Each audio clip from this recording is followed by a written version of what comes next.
Hello, today I'm going to talk about preliminary literature review and final literature review. I may do another video for the final literature review, so let's focus to preliminary literature review today. This is one of the questions that I always get from my students, so I decided to make a video about it and post it so you have a better understanding of my written instructions and you will have a better quality work and you'll guarantee a better score. So what is preliminary literature review?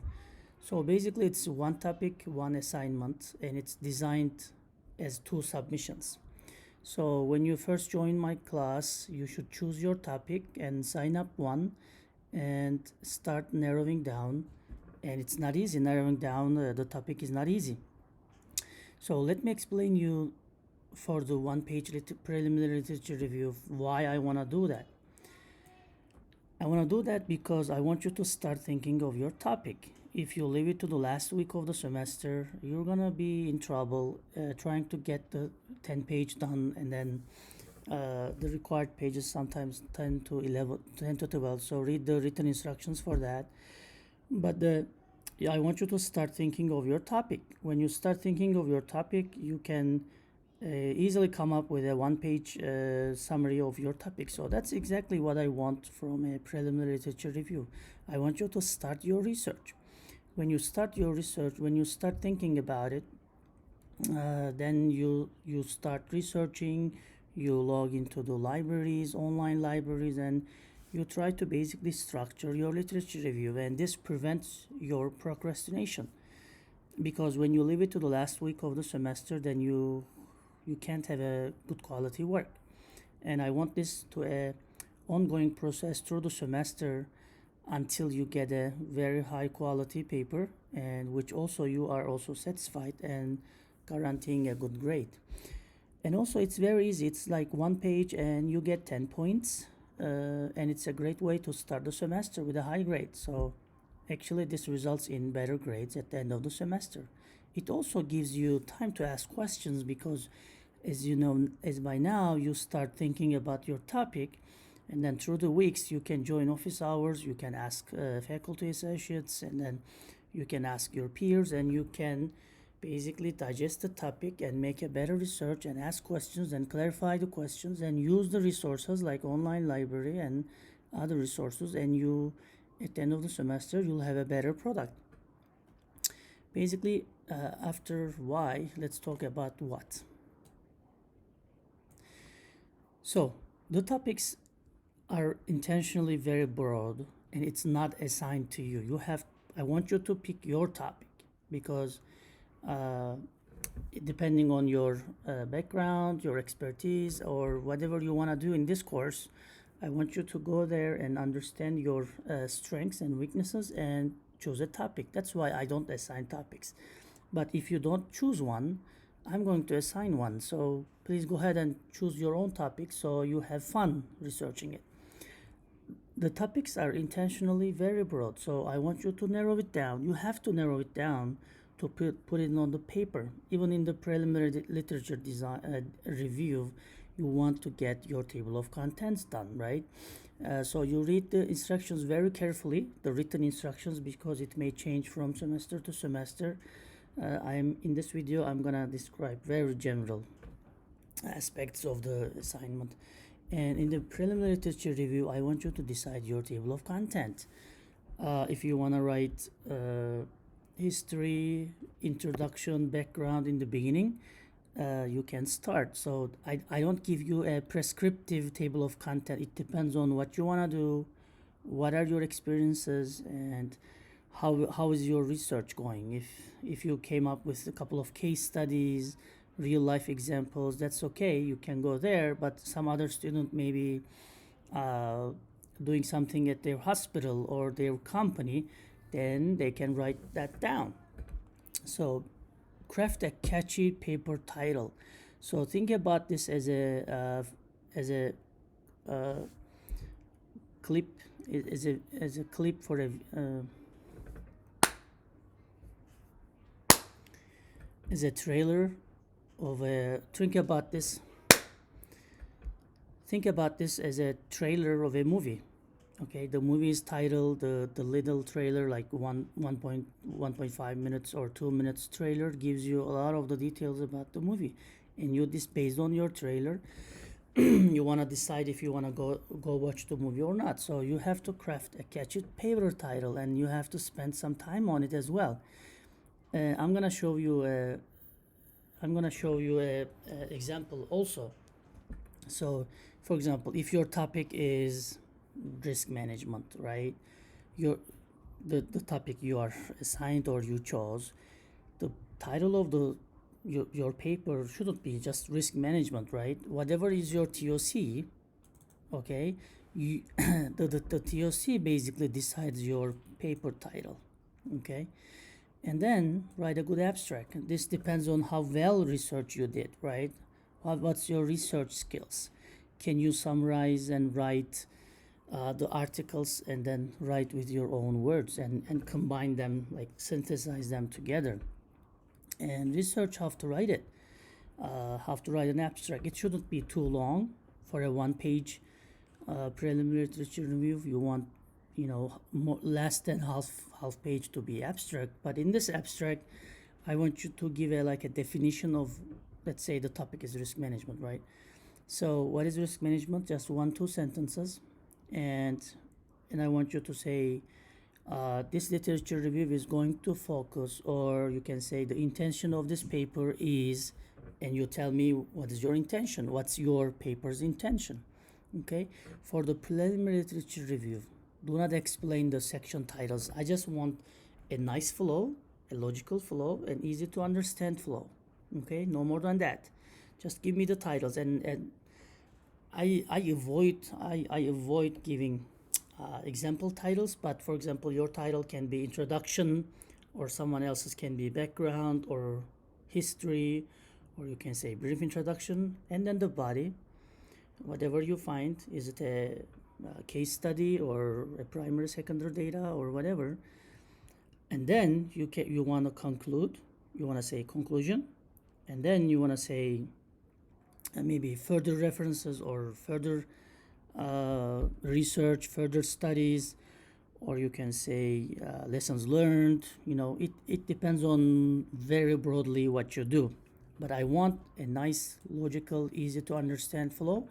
Again, do not explain the section titles for the preliminary literature review. Okay? And put the references in APA format. You have to learn how to do APA. Okay? In the reference, and you have to finish with the references section where you will put your references.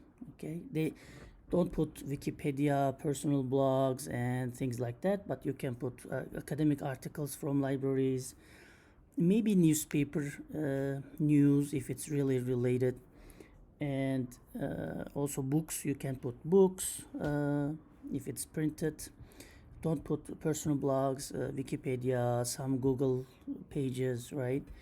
And I will emphasize the summarization of the articles later. So I want you to put a case study if you can find, or anything in industry applications. It can be a successful or failed, or if you find any data, primary or secondary, then you can emphasize and write that one. One mistakes some students do, not many, just maybe one every time. Do not summarize articles. So one student finds 4 articles, and then they just summarize the articles in one paragraph, and then they think that it's done. No, this is wrong even for the final literature review. Okay, for the preliminary literature review, all I want is a good paper title, TOCs, and then abstract, and then references. That's all I want. Okay, and it's worth 10 points out of 100. Okay, and of course you will upload it on Canvas.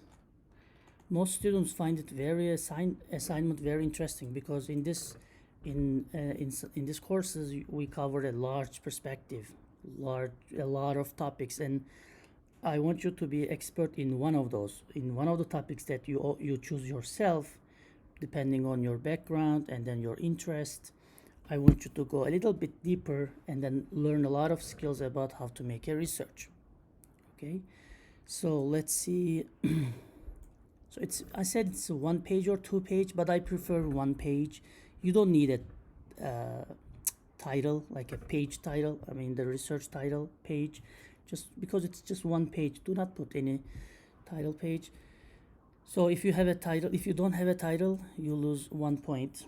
And if it's not a good title, I'll evaluate that. You have to write your abstract. Some of my students, forget about abstract.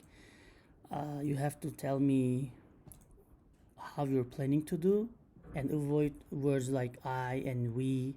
Okay, and I want the outline of the final paper, which I refer table of contents.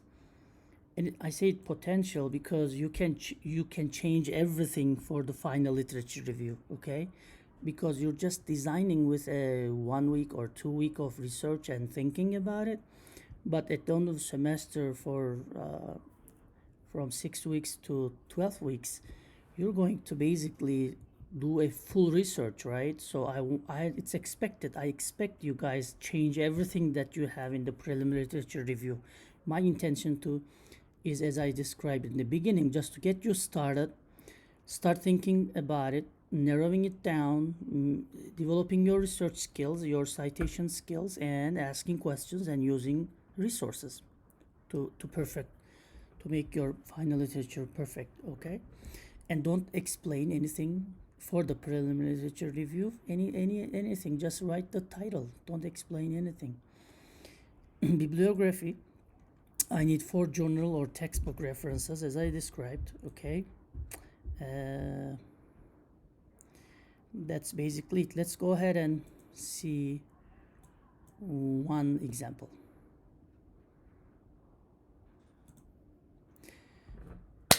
So that's one example. So for example, this student's topic is Scrum. That's a good example, by the way. I'm not gonna give you a bad example. I'm gonna give you a good example.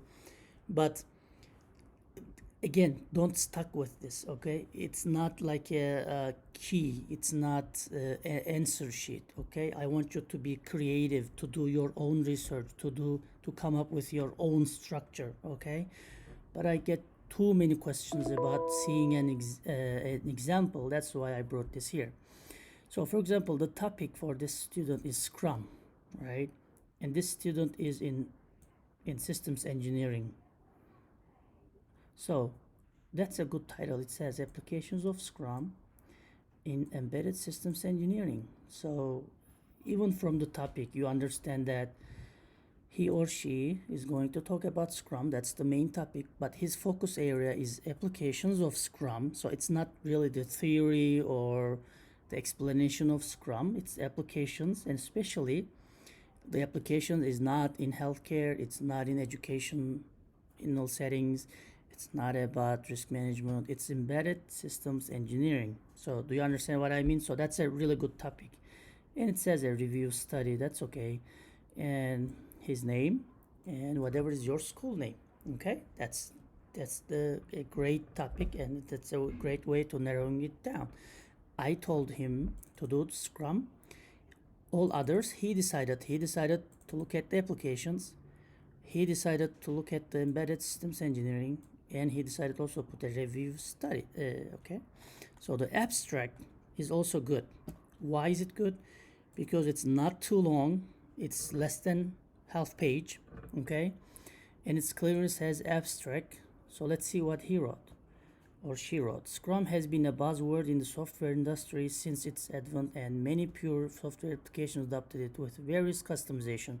That's a good, nice definition. Not the definition, but it's introducing you what is Scrum. And the growing popularity of cyber-physical electromechanical systems component which cannot be operated by humans, Scrum made its way into the embedded systems engineering or hardware programming. So as you can see, he started with Scrum from a general perspective, and he wanted to focus on the embedded systems engineering. And it says, however, it's different than pure software systems. So embedded systems engineering organizations came up with different approaches to apply Scrum in their development. That's really a very general introduction with one sentence, and then setting the expectations, what will be in the paper, okay, and a little bit about discussions, downsizes and good parts and bad sides of it, little bit, just 1-2 sentences, and then that's a good sentence. This paper presents a detailed review of the most relevant studies that shows how Scrum is applied in embedded engineering domain. So I want everyone to include some sentence sort of like that, okay? You can say this paper presents, or you can say the intentions of the objective of this literature review, this research paper, okay? And then you add like 1 or 2 sentences what you want to promise to your audience, okay? Just like a movie trailer. So the topic is done. That's one thing. The abstract is nicely done. And now the table of contents. From the first part, it's really good because there are numbers, so it's easy to follow. It clearly says this is the table of contents, and it's not explaining anything. That's what I want. For the preliminary literature review, I want a nice flow. So it looks like, she started with introduction, what's Agile, and what's Scrum, right? So this is more general, this is more specific. So, and then the student goes into the more deeper, what are embedded systems engineering. So I think the student is going to give some definition of explanation, and then research methodology. He's going to include the case studies or whatever he can find, and then findings. What did the student find? He's going to explain it, and then conclude some things, right? Conclusion is not only a summary. It's what you conclude with the work you did for weeks, and then you put your references, okay? And the last part that I require to be in the preliminary literature review is bibliography. Okay, so bibliography, nicely done. As you can see, if you don't know how to do this, learn it and then just put them in order. Okay, and it's nicely done. So for example, this is a journal, pages, writers, years, and everything is here. So you have to include at least 4 of those. Okay, and as you can see, let me show you a little bit bigger. In basically 1 page, I can understand what the final literature review will be at the end of the semester. But you can change your abstract, you can change even your title, you can change, and you must change your table of contents. Again, as you put more research, you're going to have to change your table of content, because let's say you promised about embedded systems engineering, but you find it's really hard, or you find something else easy, and then you think that you can explain it. Don't ask me, you don't need to, just change it, and whatever you feel comfortable, go there. The only thing that I want is a nice flow, a logical flow, and easy to understand, and some concrete things related to the course. So explaining only Scrum is not enough. You have to tie it somehow to systems engineering in this case, but whatever is the course, I want you to tie it to somehow the course title, whatever is the course, okay? If it's a business course, I want you to tie it to a business. If it's a systems engineering course, I want you to tie it to the systems engineering. If it's a risk management course or whatever, I want you to tie it there. So this is that's not something that I want to learn about Scrum.